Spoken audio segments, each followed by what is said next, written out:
सविनय कायदेभंग जे महाराष्ट्र शासनाने जनसुरक्षा विधेयक आणलेलं आहे, त्या विधेयकाला विरोध करण्यासाठी आज आपण हा कार्यक्रम इथे आयोजित केलेला आहे। सर्वप्रथम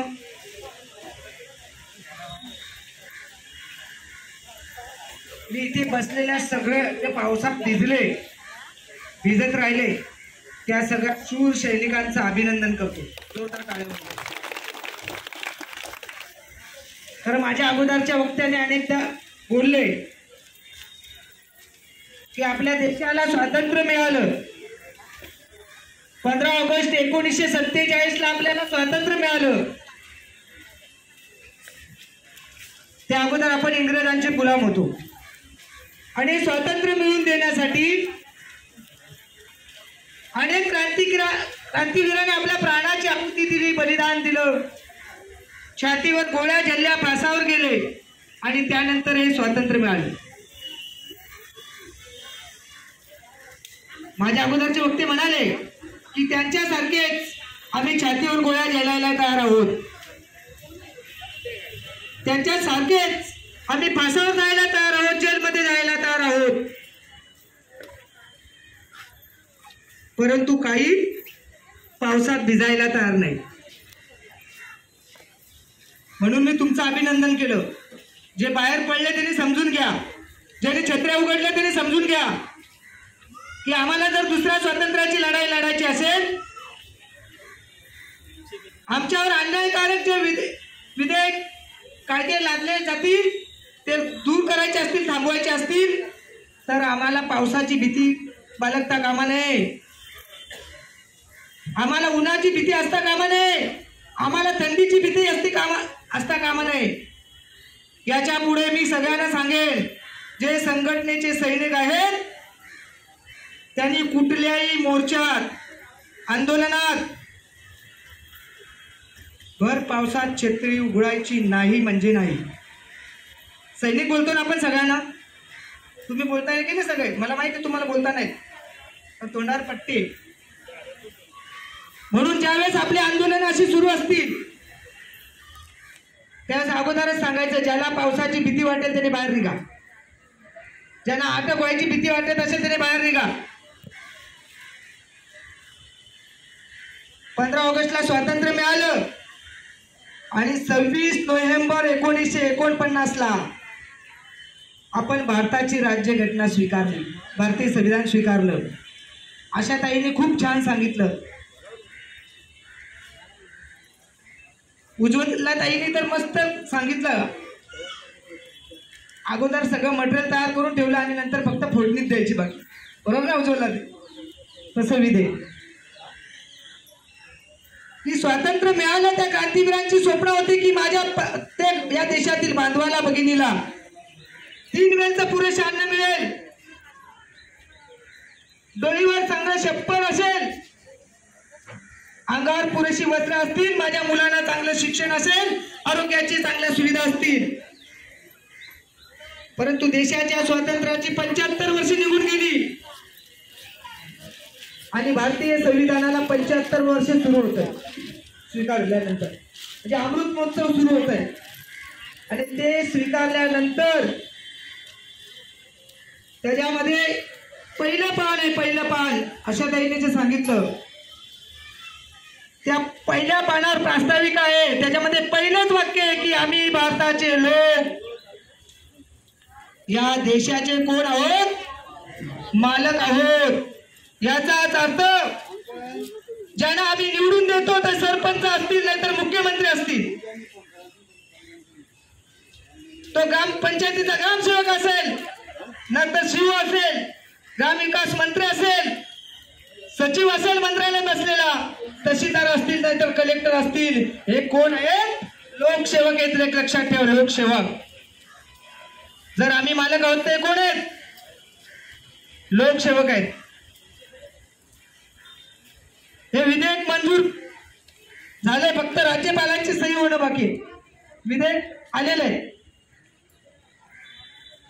विधेयक क्रमांक 20 दुर्दैव असं की अनेक आमदारांना हे विधेयक कधी आलं माहीतच नाही,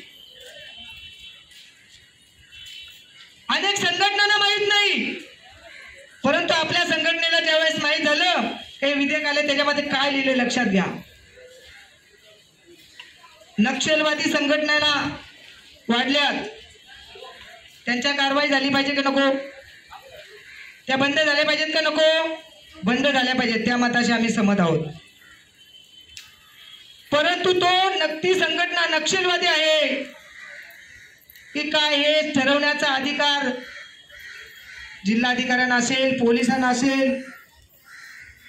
म्हणजे आज जरी आपली संघटना नक्षलवादी नाही ठरवली तरी उद्या रेशनिंगच्या प्रश्नासाठी आम्हाला जर रेशनवर धान्य मिळत नाही 35 किलो कातकऱ्यांना धान्य मिळायला पाहिजे.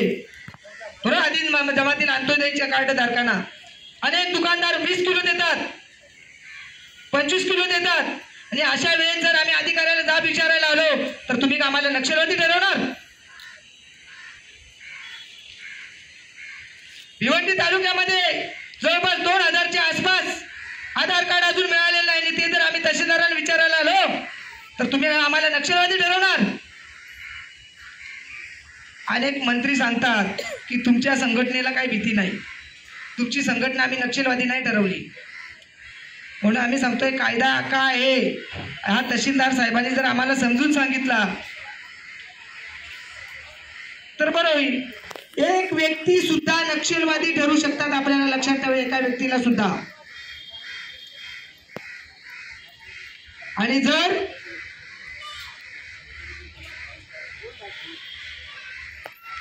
आपण या विधेयकाला विरोध केला नाही तर भविष्यात आपल्या संघटनेला सुद्धा नक्षलवादी ठरवतील.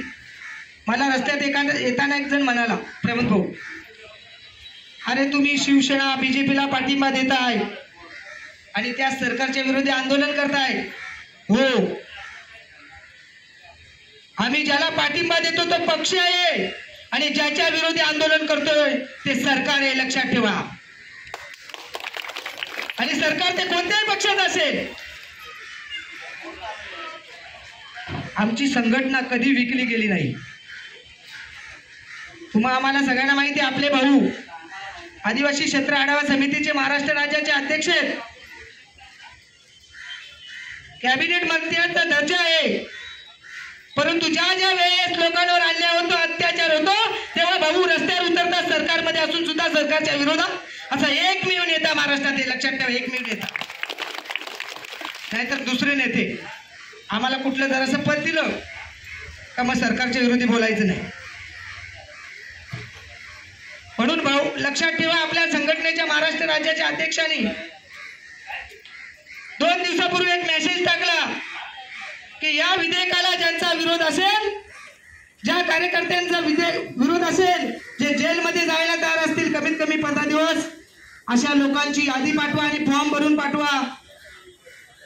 ऑनलाईन फॉर्म भरून जवळपास आतापर्यंत 200 ते 300 लोकांनी भरले की आम्ही 15 दिवस जेलमध्ये जायला तयार होते. फक्त संघटनेतच होऊ शकतं, लक्षात ठेवा. म्हणून ही आजची परीक्षा पावसाने आपली घेतली की यातले किती लोक जेलमध्ये जायला तयार आहेत. जे पावसाळा घाबरून पडले ते जेलमध्ये जातील काय? जातील काय? जातील. अनेक वक्त्यांनी सांगितलं की हा राज्य घटनेवर, संविधानावर, भारतीय संविधानाने जे मूलभूत अधिकार दिलेत त्या मूलभूत अधिकारावर घाला घालणारा विधेयक आहे. भारतीय संविधान अनुच्छेद 19 स्वातंत्र्याचा अधिकार आहे. त्या स्वातंत्र्याच्या अधिकारामध्ये आपल्याला विनाशस्त्र एकत्र जमण्याचा अधिकार आहे. म्हणून आपण जमलो. पोलिसांना नाही पत्र दिलं आपण, आपल्याला अपेक्षा आहे की पोलिसांनी आपल्याला जेलमध्ये टाकलं पाहिजे. लक्षात ठेवा, जेलमध्ये आहे ना. तुमची किती लोकांची तयारी जेलमध्ये जायची? मला मगाचपासून पोलिसांचे फोन येतात.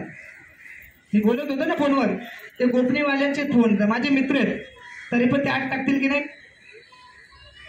पडवळ साहेब होते, माने साहेब होते, तरी आत टाकतील की नाही?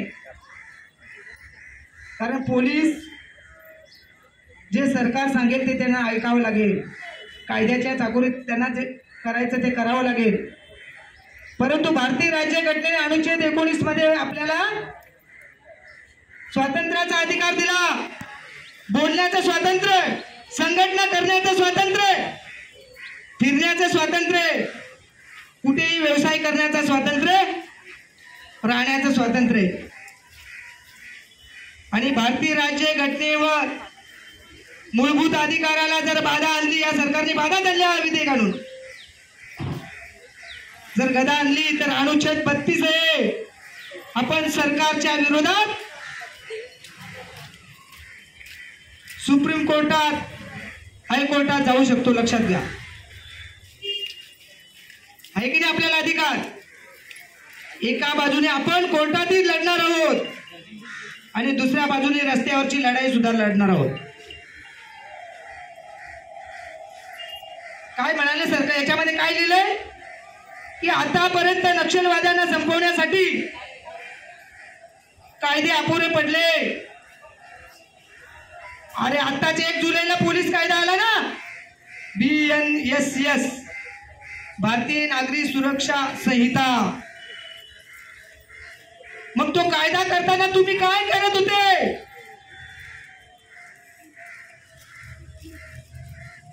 झोपलेले होते काय? म्हणजे एकीकडे तुमचं कायदे मंडळ कायदे तयार करताना दुसरीकडे या विधेयकामध्ये म्हणतं की कायदे अपुरे पडतात.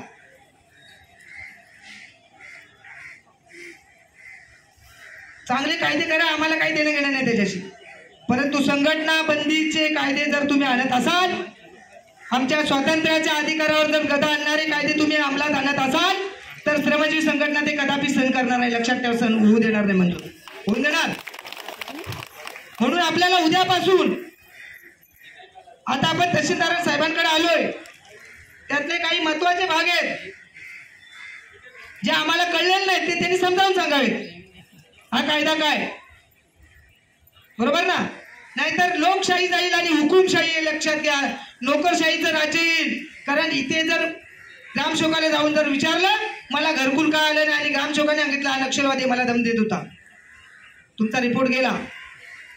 एक व्यक्ती सुद्धा याच्यामध्ये, म्हणजे संघटनाच पाहिजे असं नाही, एका व्यक्तीला सुद्धा जबाबदार धरण्यात येईल. जो संघटनेची पावती घेईल तो सुद्धा जेलमध्ये जाईल, म्हणजे सभासद होईल तो.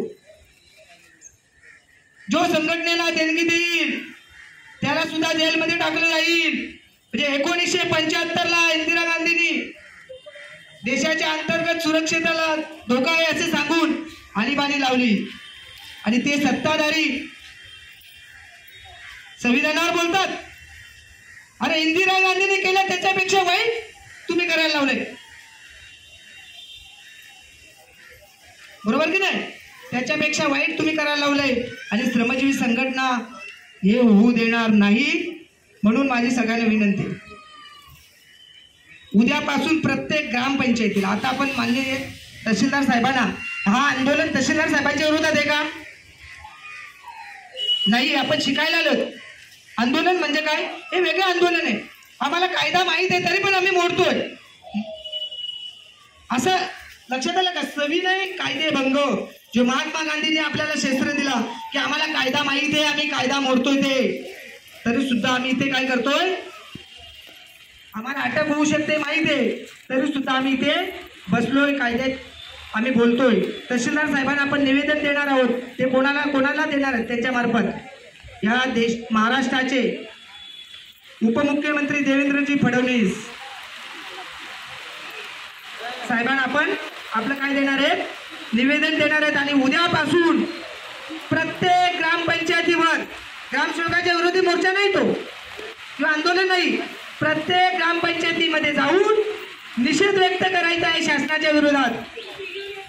आणि आपल्याला माननीय उपमुख्यमंत्री देवेंद्र फडणवीस साहेबांना निवेदन द्यायचं.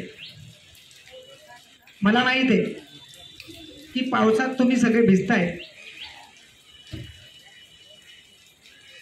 तुम्हाला वाटेल उशीर झालाय, घरी जायचंय, बरोबर घरी जायचंय ना, पण पोलिसांची गाडी येणार आहे, कारण आपण कायदा मोडलेला आहे, आपल्याला अटक करतील, बरोबर ना? अटक करतील. म्हणून ज्याला कुणाला जर आताच उठायचं असेल, मी 5 बोलतो तोपर्यंत उठून जा इथून, बरोबर?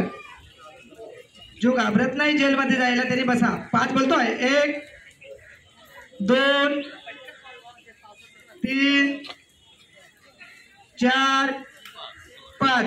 जोरदार टाळ्या वाजवा यांच्यासाठी. सगळ्यांचं तुमचं अभिनंदन. पुन्हा एकदा सांगेन की आपल्याला हे आंदोलन अधिक तीव्र करायचं आहे. गावागावामध्ये आंदोलन पेटवायचं आहे, म्हणजे आग नाही लावायची. लोकांच्या हृदयामध्ये ते बिंबवायचंय की जर संघटना नसेल, संघटनांवर जर बंदी आणली तर लोकांचे मूलभूत अधिकार मिळणार नाहीत. हे सरकार लोकशाही राबवत नाही तर हुकुमशाहीकडे चाललेलं आहे. पुन्हा एकदा तुमचं सगळ्यांचं अभिनंदन करतो आणि ते सांगतो. जय हिंद, जय महाराष्ट्र, जिंदाबाद. धन्यवाद सुनील.